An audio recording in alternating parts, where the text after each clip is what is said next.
สัมผัสห้ามจะบ่ได้ที่จะบ่หวนคืนมาที่แห่งนี้ดินแดนนี้คือความฝันที่กลายเป็นความจริงหลวงพระบางเมื่อได้เห็นแล้วมีแต่ความประทับใจ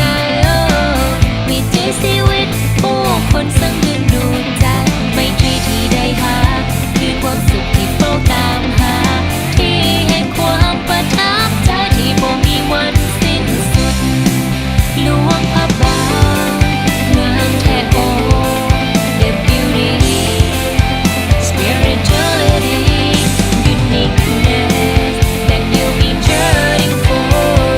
you can find here not anywhere else หลวงพระบาง timeless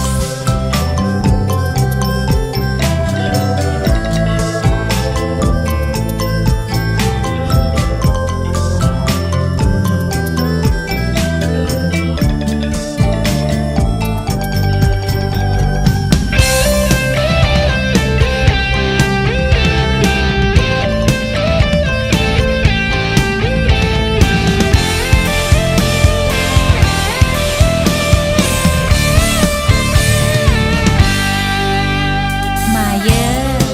เสิร์นเที่ยวหลวงพระบางสืบสานประเพณีที่มีมาแต่บูหารบุญปีใหม่ลาวบุญสวงเหือบุญไหลเหือไฟมวนแท้มวนว่าสุขใจ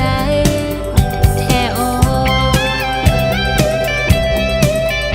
งามแท้คำติตาดวงสีมีโอกาสดีอยากกลับมาอีกแท้โอตกย้ำแรงเที่ยวตลาดแรงเบิ่งแสงไฟของฝากถึกใจคักแท้โอทุกครั้งที่ได้มาและทุกครั้งที่ได้สัมผัสห้ามจะบ่ได้ที่จะบ่หวนคืนมาที่แห่งนี้ดินแดนนี้